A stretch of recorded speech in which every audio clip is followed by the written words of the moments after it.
Marcus Aurelius a déjà dit que vous avez le pouvoir sur votre esprit, pas sur les événements extérieurs. Réalisez cela, et vous trouverez de la force dans un monde où les émotions peuvent sembler être des vagues turbulentes. Comment trouvons-nous notre ancre? Rejoignez-nous alors que nous explorons cette leçon stoïcienne qui détienne la clé pour maîtriser vos émotions et naviguer dans les tempêtes de la vie avec une résolution inébranlable. Avant de commencer, j'apprécierais si vous aimiez la vidéo pour m'aider à continuer à diffuser la philosophie stoïcienne. Si vous n'êtes pas abonné, je vous recommande de vous abonner et d'activer la cloche pour ne manquer aucune vidéo. Leçon 1. Comprendre ce qui est en votre contrôle. Avez-vous déjà été pris dans les vents tumultueux de la vie, ces événements imprévus, déceptions ou changements abrupts? Les anciens philosophes stoïciens de Grèce et de Rome transmettent une leçon semblable à une ancre au milieu de ces bourrasques, la dichotomie du contrôle. Imaginez cette situation, vous avez minutieusement planifié un rassemblement en plein air, et pourtant, malgré vos préparatifs méticuleux, la pluie se met soudainement à tomber. Vous ne pouvez pas influencer le temps, peu importe à quel point vous le souhaitez ardemment. Cependant, votre réaction à la pluie est entièrement à votre disposition. Vous pourriez vous lamenter sur votre sort ou vous frustrer, ou vous pourriez vous adapter, peut-être déplacer l'événement à l'intérieur ou voir la pluie comme un changement rafraîchissant. Épictète, un philosophe stoïcien qui est passé de l'esclavage à devenir l'un des penseurs les plus influents de son époque, l'a formulé de manière succincte: certaines choses sont sous notre contrôle, et d'autres non. Cela peut sembler simple, mais dans cette simplicité réside une sagesse profonde avec le potentiel de remodeler nos vies. Chaque jour, nous sommes confrontés à une myriade de situations, certaines que nous pouvons influencer, comme nos routines quotidiennes, les livres que nous lisons ou la compagnie que nous gardons. Beaucoup sont hors de notre portée, comme les événements mondiaux, les actions des autres, la marche inexorable du temps et, en effet, la météo capricieuse. Voici où cela devient intrigant: les stoïciens croyaient que notre bien-être ne dépend pas des événements extérieurs, mais de notre interprétation et de notre réponse à ces événements. Ce n'est pas l'événement lui-même, mais notre jugement de l'événement qui déclenche nos émotions. Rappelez-vous d'un moment où vous avez subi un revers, peut-être n'avez-vous pas obtenu cet emploi convoité.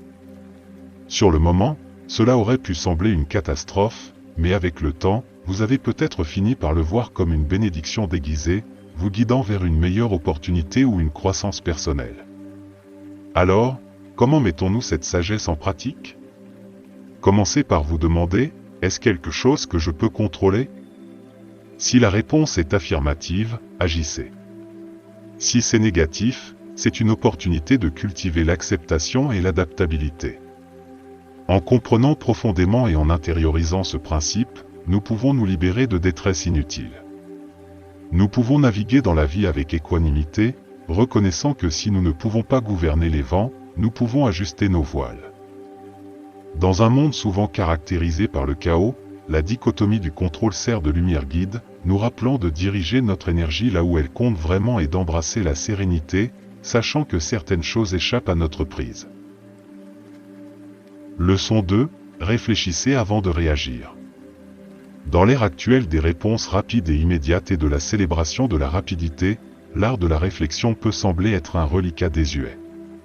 Pourtant, cet acte même de pause et de méditation peut être notre salut dans un monde exigeant des réactions rapides.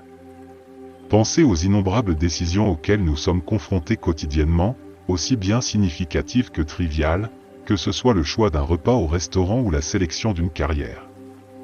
Ce n'est pas seulement la magnitude de ces décisions qui importe, c'est la manière dont nous les abordons qui a du poids. Plongeons dans un scénario courant: vous recevez un message qui pique, peut-être un collègue remettant en question votre travail ou un ami faisant une remarque anodine. Votre réaction viscérale peut être la défensive ou la colère. Mais si, au lieu de plonger tête baissée dans ce tourbillon émotionnel, vous faisiez un pas en arrière? En vous accordant ce bref moment de détachement, vous ne réprimez pas vos émotions, vous leur accordez de l'espace pour respirer, pour être comprises. Cette pratique de la réflexion ne concerne pas l'acceptation passive ou l'évitement, elle concerne l'engagement actif avec nos pensées et nos sentiments. Il s'agit de poser des questions percutantes: pourquoi ce commentaire m'a-t-il affecté si profondément? Quelle croyance sous-jacente ou expérience passée influe sur mes émotions actuelles? Ma réaction immédiate est-elle basée sur la situation présente ou sur des bagages passés? De plus, la réflexion avant la réaction favorise l'empathie. En nous accordant du temps, nous pouvons également considérer les perspectives des autres. Peut-être que ce collègue a eu une journée stressante, ou cet ami n'a pas réalisé le poids de ses mots. Par la réflexion, nous ouvrons la porte à la compréhension, non seulement pour nous-mêmes mais aussi pour ceux qui nous entourent. Dans les relations, cette pratique peut être fondamentale. De nombreuses incompréhensions pourraient être évitées si nous prenions le temps de réfléchir avant de réagir. Combien de ponts pourraient être construits plutôt que brûlés? Dans les milieux professionnels, la capacité de faire une pause et de réfléchir est inestimable. Les leaders qui réfléchissent avant de prendre des décisions sont souvent plus respectés et efficaces. Ils sont perçus comme réfléchis, mesurés et sages, et leurs décisions, nées de la réflexion, résistent souvent à l'épreuve du temps. Dans un monde qui semble souvent filer à toute allure, l'acte de réflexion devient une forme de rébellion, une déclaration silencieuse mais puissante selon laquelle nous ne serons pas emportés par les courants de l'immédiateté. C'est un engagement envers nous-mêmes, envers notre bien-être et envers la qualité de nos interactions avec le monde. En essence, réfléchir avant de réagir n'est pas seulement une pratique, c'est une philosophie, une manière de vivre qui privilégie la profondeur à la superficialité, la compréhension à l'impulsivité et les connexions significatives aux interactions éphémères. C'est un voyage intérieur aux implications extérieures profondes, façonnant non seulement nos réponses mais aussi la trame même de nos vies. Leçon 3. Adopter le détachement. Dans un monde ressemblant souvent à une montagne russe émotionnelle, l'idée de pratiquer le détachement peut sembler déplacée. Cependant, plongeons plus profondément dans sa véritable signification et le pouvoir transformateur qu'il détient. Le détachement n'équivaut pas à réprimer les émotions ou à devenir indifférent au monde qui nous entoure, c'est cultiver une perspective équilibrée, un calme au milieu de la tempête. Imaginez pouvoir observer des événements, des situations, et même vos propres émotions sans être submergé par eux. Pensez à la dernière fois où vous avez regardé un film captivant. Il y avait des moments de tension, d'excitation, peut-être même de tristesse. Tout en étant absorbé par l'histoire, une partie de vous savait toujours que c'était juste un film. Vous ne vous êtes pas précipité pour aider le héros ou consoler le personnage en pleurs, vous avez observé, ressenti, mais vous êtes resté assis. C'est l'essence de la pratique du détachement. Elle implique d'être profondément engagé dans la vie, de ressentir ses émotions multiples, mais aussi de savoir quand rester assis dans le théâtre de votre esprit, observer sans se perdre dans le drame. Cette approche sert de bouée de sauvetage dans notre ère moderne de surcharge d'informations. Chaque jour, nous sommes bombardés de mises à jour et de notifications. Réagir passionnément à chaque information nous laisserait perpétuellement épuisés. Le détachement offre une marge de manœuvre, une manière de s'engager avec le monde de manière durable et équilibrée. Le détachement joue également un rôle crucial dans les relations interpersonnelles.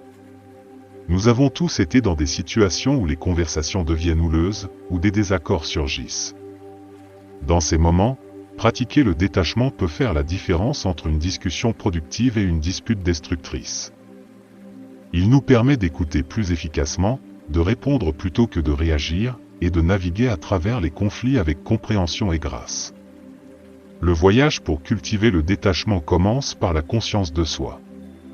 Vérifier régulièrement avec nous-mêmes, reconnaître nos déclencheurs émotionnels et comprendre nos schémas crée un espace entre le stimulus et la réponse. Dans cet espace réside la liberté de choisir nos réactions, d'agir avec intention plutôt que. Bien que le détachement puisse sembler être un détachement des joies et des plaisirs de la vie, il les améliore en réalité. En n'étant pas excessivement attachés aux résultats, nous pouvons nous immerger pleinement dans le voyage, savourant chaque moment sans la crainte constante de la perte ou du changement. Pratiquer le détachement consiste à trouver un équilibre dans un monde en perpétuel changement. Il sert de boussole pointant vers la paix intérieure, nous guidant à travers les terrains divers de la vie avec grâce. En embrassant cette pratique, nous enrichissons non seulement nos propres vies, mais apportons également un sentiment de calme et de clarté à ceux qui nous entourent. Leçon 4. Est-ce que cela aura de l'importance dans 5 ans? La vie est riche en moments qui mettent à l'épreuve notre patience, notre résilience et notre perspective. Des inconvénients mineurs comme renverser du café aux défis plus importants comme des désaccords avec des proches, nos journées sont ponctuées de situations qui évoquent toute une gamme d'émotions. Dans l'ardeur du moment, il est facile de devenir pris au piège dans l'immédiateté de nos sentiments. Un délai manqué, un commentaire critique ou un anniversaire oublié peut sembler être la fin du monde. Mais une question puissante peut changer notre perspective et apporter de la clarté. Est-ce que cela aura de l'importance dans 5 ans? Cette question simple mais profonde sert de machine à remonter le temps mental, nous transportant vers le futur et nous permettant de regarder le moment présent en arrière. Soudain, cette dispute animée ou cette opportunité manquée est vue sous un jour différent. La plupart des choses qui nous préoccupent aujourd'hui seront des notes de bas de page oubliées dans la grande narration de nos vies. Considérez les défis et les inquiétudes que vous aviez il y a 5 ans. Combien d'entre eux ont encore de l'importance aujourd'hui? Combien ont été éclipsés par de nouvelles expériences et leçons? Cette question aide non seulement à réduire l'anxiété, mais elle favorise également la résolution de problèmes. Au lieu de s'enliser dans le problème à portée de main, nous pouvons élaborer des stratégies, nous adapter et avancer, sachant que le temps apporte souvent clarté et solution. Mais il ne s'agit pas seulement de minimiser nos préoccupations, cette question nous encourage également à nous concentrer sur ce qui compte vraiment. Si nous voulons que nos actions et nos décisions aient une signification durable, nous devons investir dans les relations, la croissance personnelle et les expériences qui résistent à l'épreuve du temps. Dans un monde qui met souvent l'accent sur l'avenir, cette question nous rappelle de chérir le présent, d'être présent à chaque instant. Elle encourage la conscience de soi et l'amélioration personnelle. Nous ne sommes pas étrangers à cette pratique, un journal stoïcien n'est pas simplement un journal des événements quotidiens. C'est un espace de réflexion, pour un dialogue avec soi-même, pour disséquer émotions, décisions et réactions. Imaginez terminer votre journée en rappelant non seulement ce qui s'est passé mais aussi comment vous avez réagi. Pourquoi un commentaire particulier vous a-t-il contrarié? Qu'est-ce qui a déclenché cette explosion de joie pendant votre promenade matinale? Grâce à cette pratique, nous apprenons, nous adaptons, et nous grandissons. En essence, tenir un journal stoïcien, c'est comme avoir un ami sage et non jugeant à vos côtés, toujours prêt à écouter, réfléchir et guider. C'est un engagement envers la croissance personnelle, envers une meilleure compréhension de soi, et envers une vie alignée sur ses valeurs et principes. Leçon 5. Tenez un journal stoïcien. La conscience de soi et l'amélioration personnelle sont des aspects essentiels de la philosophie stoïcienne. Un journal stoïcien est plus qu'un simple journal des événements quotidiens, il sert d'espace de réflexion, de plateforme pour un dialogue avec soi-même, un outil pour disséquer émotions, décisions et réactions. Imaginez conclure votre journée en enregistrant non seulement ce qui s'est passé, mais aussi comment vous avez réagi. Pourquoi un commentaire particulier vous a-t-il contrarié? Qu'est-ce qui a déclenché cette explosion de joie pendant votre promenade matinale? Grâce à cette pratique, nous pouvons remarquer des schémas et mieux nous comprendre. Cela nous permet de reconnaître quelles situations provoquent régulièrement certaines réactions émotionnelles et nous donne l'occasion d'apprendre, de nous adapter et de grandir. En essence, tenir un journal stoïcien, c'est comme avoir un ami sage et non jugeant à vos côtés, toujours prêt à écouter, réfléchir et guider. C'est un engagement envers la croissance personnelle, envers une meilleure compréhension de soi, et envers une vie alignée sur ses valeurs et principes. Leçon 6. Considérez les obstacles comme des opportunités. Le monde est rempli de défis, allant des revers personnels aux bouleversements mondiaux. Ces obstacles font partie intégrante de l'expérience humaine, mais la philosophie stoïcienne nous invite à envisager une perspective alternative. Et si nous considérions ces défis non pas comme des obstacles insurmontables, mais comme des opportunités de croissance et de transformation profonde? Plongeons plus profondément dans cette idée, explorant comment elle peut fondamentalement modifier notre approche des défis de la vie. Considérez une métaphore, une rivière rencontrant un énorme rocher sur son chemin. Face à cet obstacle imposant, la rivière ne s'arrête pas simplement ou n'abandonne pas. Au lieu de cela, elle entreprend un voyage transformateur. La rivière peut éroder le rocher au fil du temps, le taillant progressivement dans sa résistance. Alternativement, la rivière peut tracer un tout nouveau cours, creusant un chemin qui contourne complètement l'obstruction. Dans ce processus, le rocher, initialement perçu comme un obstacle, évolue en un agent de changement. Il remodèle le cours de la rivière, modifiant sa trajectoire et favorisant de nouvelles directions. En faisant un parallèle avec nos propres vies, nous rencontrons des défis et des obstacles qui peuvent sembler redoutables ou insurmontables. Ceux-ci peuvent inclure des revers personnels, des obstacles professionnels, voire des crises mondiales. La philosophie stoïcienne nous pousse à voir ces défis non pas comme des blocages, mais comme des opportunités de croissance et d'amélioration de soi. Face à un obstacle, l'approche stoïcienne consiste à poser des questions introspectives. Que puis-je apprendre de cette situation? Comment cette expérience peut-elle me façonner positivement? Cela ne signifie pas chercher activement des difficultés ni ignorer les véritables épreuves que nous rencontrons. Au contraire, il s'agit de reconnaître que dans chaque défi, aussi redoutable soit-il, réside le potentiel de croissance et de transformation. En nourrissant cette graine d'opportunité avec une perspective positive, de la patience et de la persévérance, nous pouvons transformer les obstacles en marche vers le haut. Ces marches nous guident dans un voyage de croissance personnelle et spirituelle, nous guidant finalement vers une plus grande sagesse, résilience et épanouissement. Cette leçon stoïcienne nous apprend à embrasser les défis avec un esprit ouvert et un cœur plein d'espoir, reconnaissant que même les obstacles les plus redoutables peuvent devenir des catalyseurs de changements positifs. Elle nous invite à voir les difficultés de la vie comme des opportunités de progresser, de s'adapter et de devenir de meilleures versions de nous-mêmes. En essence, elle nous encourage à naviguer sur la rivière tumultueuse de l'existence avec un état d'esprit qui perçoit chaque rocher comme une chance d'un nouveau cours, plus significatif. Leçon 7. Cultiver la reconnaissance. Dans la vaste toile des émotions humaines, des leçons et des défis, la nature éphémère de chaque expérience rend chaque moment d'autant plus précieux. La véritable bonheur, comme l'a dit Sénèque, un éminent philosophe stoïcien, consiste à savourer le présent sans dépendance anxieuse envers le futur. Cela résume l'essence de la reconnaissance, être profondément enraciné dans le présent, chérir chaque moment, chaque expérience et chaque interaction. Pensez au simple plaisir que nous tenons souvent pour acquis, la chaleur du soleil par une journée froide, le son du rire, un repas partagé. Cultiver la reconnaissance est une pratique qui peut transformer votre perspective sur la vie. Cela peut être aussi simple que de commencer ou de terminer la journée en énumérant 3 choses pour lesquelles vous êtes reconnaissant. Avec le temps, cette pratique peut changer votre perspective, vous rendant plus réceptif aux bénédictions de la vie et plus résilient face aux défis. De plus, la reconnaissance renforce les relations. En exprimant votre appréciation pour des actes de gentillesse, de soutien ou d'amour, nous nourrissons des liens, favorisons le respect mutuel et créons une boucle de rétroaction positive de bienveillance et d'affection. En pratiquant la reconnaissance, nous devenons plus conscients des merveilles de la vie et plus reconnaissants envers les personnes qui enrichissent notre parcours.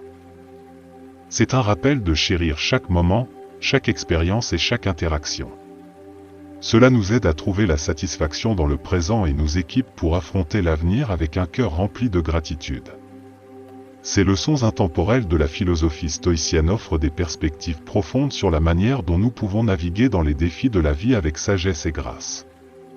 En comprenant ce qui est en notre contrôle, en réfléchissant avant de réagir, en pratiquant la désaffection, en considérant l'impact à long terme de nos préoccupations, en tenant un journal stoïcien, en voyant les obstacles comme des opportunités et en cultivant la reconnaissance, nous pouvons mener des vies plus épanouissantes, résilientes et significatives. Ces leçons ne sont pas seulement des concepts philosophiques, ce sont des outils pratiques pour mener une vie pleine de sens et de bien-être.